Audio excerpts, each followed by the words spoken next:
Hey, y'all. This is the maiden voyage of the Liberty Call. Where's my bell at?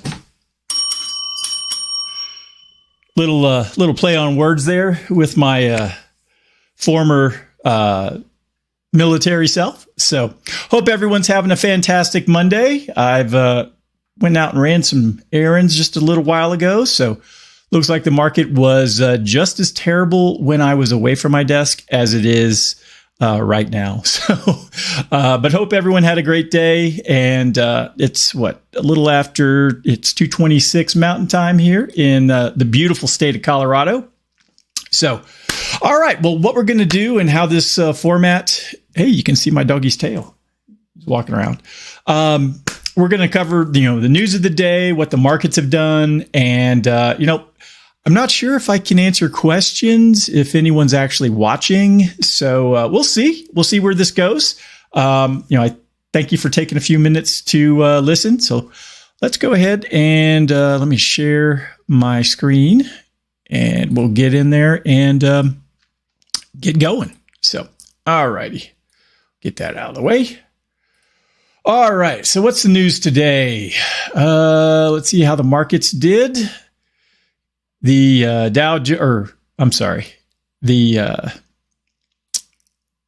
let's see here.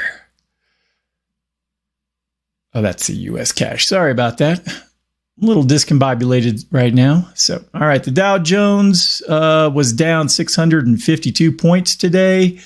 Not ideal, but there's a lot going around there with what's happening with interest rates and the tapering of the bond purchases. Man, the screen's jumping all over the place. So the Dow Jones down 1.86%. Let's see, the S&P 500 down 1.9.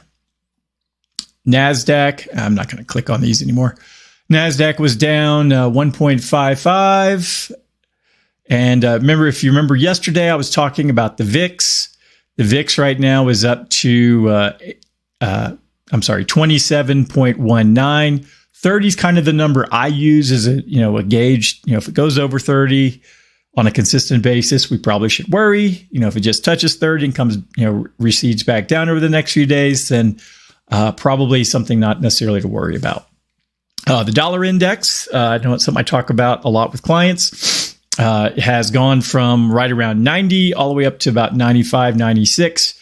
So that has improved. Let's actually click on that and look and see what the trend has been over the last few months. So you can see, God, all these pop-ups. It's terrible. All right. So we'll go out 5 years. So you can see the dollar index. Prior to last year when things got so bad, we were around 99-ish, as low as maybe 96, plummeted down to around 90, hung around there most of the year and has been strengthening in recent months. So it's, part of, I guess what I see here is, why is the dollar index, improving, considering everything else that's kind of fallen apart around it. So is it, the dollar index is a ratio compared to, I think, 5 or 6 other currencies. So maybe just the other currencies are slacking right now. So that could certainly be it. All right. Let's see here. The S&P off lows, but pain continues as Powell signals faster taper. So let's see what they're talking about here.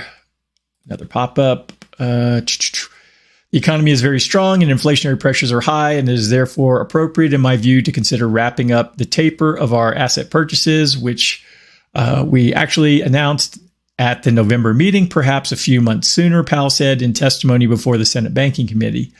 In a sign of elevated inflation could persist for longer than expected, Powell conceded that it was time to retire that word transitory. So, well, at least they've come to that conclusion. I think I felt that way about May when that word was starting to come out into the lexicon. All right. Was there any other news articles that were there today? So let's see here. Oil plunges 5% on fears that existing vaccines can't stop the Omicron. Oil prices took a hit for the fourth time in 5 days, with traders warning that U.S. crude benchmark could even slip beneath the key $60 per barrel support on fears that existing vaccines in the market may not be able to stop the spread of COVID's newly discovered Omicron. Sounds like a transformer. WTI, which is West Texas Intermediate, benchmark crude settled at 66.18 per barrel. And let's see, Brent, the London traded Brent crude closed at 70.57. So down a bit from where we were. Let's see, commodities. Let's look at the WTI price over the last few days or weeks even. Let's go out 5 years. All right. So we can see going back to 2017, the price of oil it was around 50, got as high as 70. And then, of course, last year it plummeted down to around $20 a barrel. So I remember during the last oil crunch that we had in the, coming off of the housing crisis, and even before that, the years prior to me going into this business, I remember when we lived out in Las Vegas, and the price of gas was like $4 to $5 a gallon, and I mean it was quite expensive. And I was driving a F-150 at the time, and it was quite painful, especially I was driving, I guess, about 20 or 30 miles to work every day from the south end of Las Vegas over to the west side in Summerlin. So gas was in a pinch. So but the point is that I remember it's probably like 2007 and 8 when the oil prices were just so high, up into the hundreds of dollars a barrel, or $140 a barrel.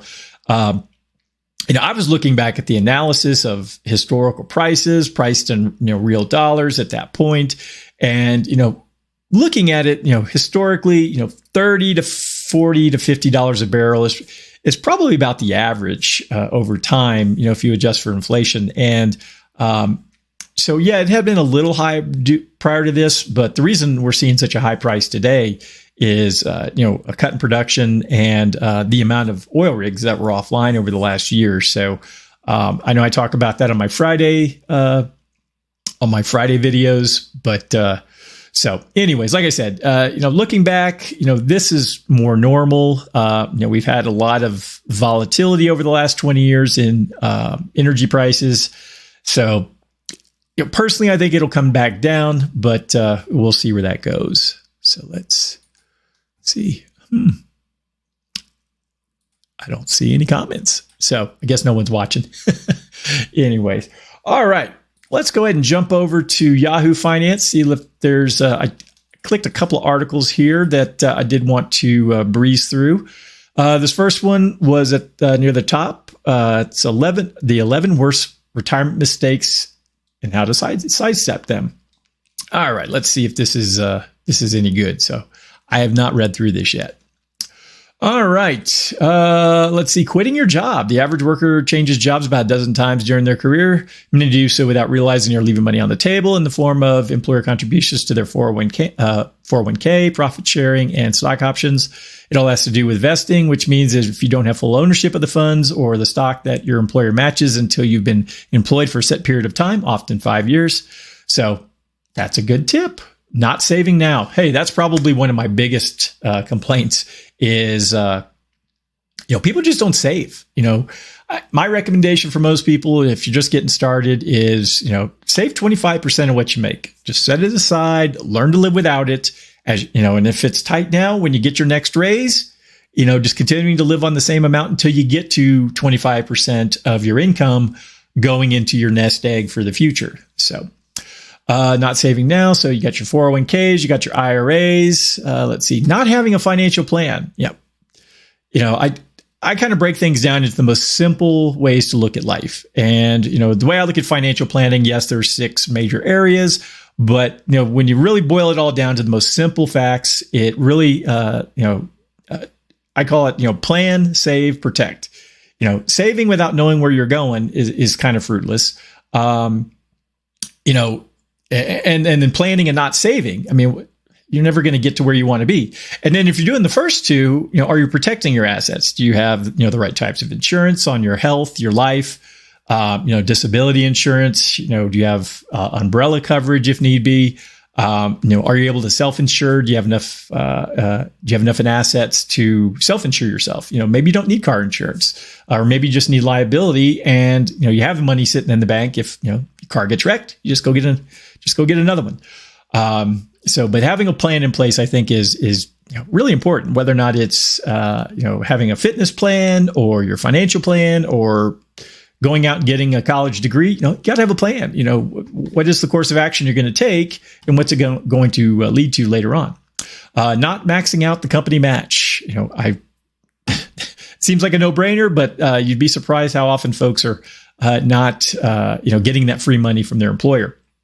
Investing unwisely. Well, that, you know, let's see what it says here. Whether it's a company retirement plan or a traditional Roth or self-directed IRA, make smart investment decisions. Some people prefer a self-directed IRA because it gives them more investment options. That's not a bad decision, providing that you don't risk your savings by investing in hot tips from unreliable sources, such as investing everything in Bitcoin. Well, it wouldn't have been such a bad thing over the last year, or other ultra risky options. So that's not too bad advice. Not rebalancing your portfolio. Something I do every quarter. For clients, you know, sometimes more often just if the market's getting too wonky. Poor tax planning. You know, are you taking advantage of all the tax loopholes that you have as far as, you know, are you maxing out your 401k and your IRA if you have that ability? Are you taking all your deductions on your taxes? You know, do you have a business that you run out of your house? Are you deducting all those costs? So cashing out your savings. Let's see what this says. If you cash out all or part of your retirement funds before age 59 and a half, your plan sponsor will withhold 20% for penalties and taxes so that you won't receive the full amount. You'll lose future earnings since most people never catch back up. So it's good advice. You know, knowing where to take your resources from is very important because you don't want to, you know, pull money out of retirement accounts because you're going to, you know, like they just said, going to get hit with penalties. All right. Driving up debt. Number 9. Being debt free is a very, very nice thing. I mean, I have, you know, we have debt on the house we live in and on one car and a trailer. But other than that, you know, it had to bust our butts to get to it this point in our lives, but, not having to worry about, you know, where the money's coming from and stuff is, definitely a nice thing. Not planning for health costs. As we get older, we're going to have more expenses. So, you know, having the proper insurance in place to cover those costs is very important. You know, Medicare doesn't cover everything. I believe it's only about 80% of most costs. So you're on the hook for the other 20 typically. So, all right. And last is taking Social Security early. You know, when I do my analysis for most folks, when I'm running a financial plan, especially if they're younger, I typically, you know, in the analysis show them taking their Social Security at the latest possible age possible because you get the most out of it. Now, do I think Social Security is going to be there for people my age? I personally don't.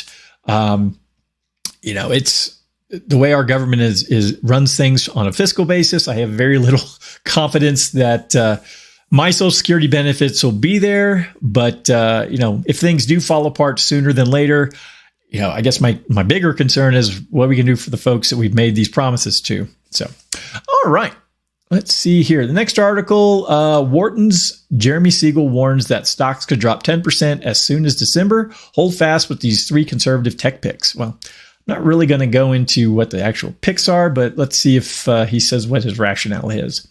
The stock market could suffer a 10% correction as early as December if the Federal Reserve starts cracking down on inflation.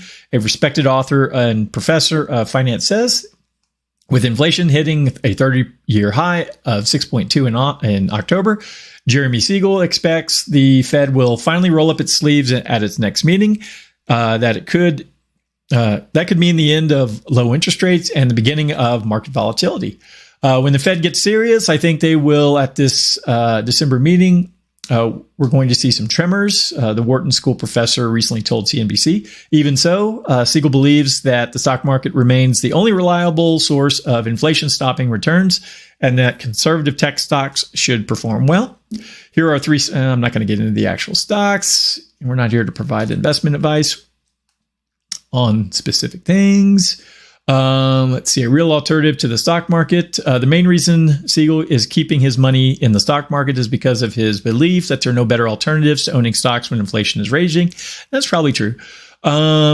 Or at least a good way to look at it. Even with a little bit of bumpiness in stocks, you have to be wanting to hold real assets in this scenario, and stocks are real assets, but stocks aren't the only important assets, or collectibles and contemporary art, which have outperformed the S&P 500 almost every year since 1995, and a particular intriguing option.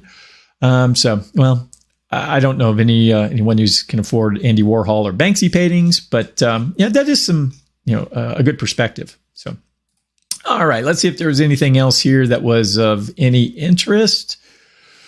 Government announces surprising hike in Medicare Part B premiums. This might be interesting to some of my older clients. Excuse me. All right. This is an opinion article, came out today by Alicia Manel. Whether or not to cover Alzheimer's drug Adulium has a huge implications. Yikes, as I was extolling the virtues of Social Security's 5.9 COLA, the Centers for Medicare and Medicaid Services announced that they were increasing the premium of Medicare Part B by 14.5%. As a reminder, Medicare is composed of two programs: Part A, hospital insurance, which covers inpatient hospital services. Excuse me. Had to cough, didn't want you to hear that. HI is financed primarily by a 2.9 payroll tax, shared equally by employers and employees. The second and larger program is the supplemental medical insurance, which consists of two separate accounts: Part B, which covers physician and outpatient hospital services, and Part D, which covers prescription drugs. SMI is financed by a combination of general revenues and participant premiums. Part B premium is set at 25% of projected program costs. With a 14.5% increase, Part B premiums for a single individual with less than $91,000 in income is slated to rise from $148.50 in 2021 to $170.10 in 2022. And since Medicare premiums increase with incomes, individuals with incomes $170,000 to $500,000 will see premium increases from $475 to $544. So, well, that's good news. Well, probably not. So, how'd this happen when healthcare costs only grew by 0.4% in the past year, and the announced increase was also slightly significantly higher than the 6.7 predicted by the CMS trustees in August? Apparently, the increase was due to three factors: two fairly routine and one horrifying. The routine factors include projected rising prices and increases in intensity of care, and making up for a cap in Part B premium increases in 2020. The horrifying source of the increase relates to Adulium, the new Alzheimer's drug estimated to cost $56,000 per year. While this process is still underway to determine whether and how Medicare will cover Adulium, CMS decided to increase contingency reserves to cover the possibility of significantly higher expenditures in the future. So it dramatically went up because of one drug. So it's kind of odd that. Anyways, I'm not in the insurance business, so that's not my thing. All right. Well, I am in the insurance business, but medical processing. So, all right. So let's see if there's anything else. I've been rambling for almost 20 minutes. And if anyone has any questions, they're welcome to put them in the chat. I don't see any. So we'll go ahead and wrap things up right about now. So I hope this was, maybe a little entertaining. I try to be as goofy as possible. But this will be your daily, if you want to find out, how the market did, how everybody's freaking out. Anyways, the best advice, I always have for people is stay calm, Nothing. It's not the end of the world, regardless of what happens in the market. So we'll see where things go tomorrow. So I thank you for taking the time to check in, and I'll be back tomorrow after the close of the markets. And have a terrific evening. Bye bye. Oops. Get over here.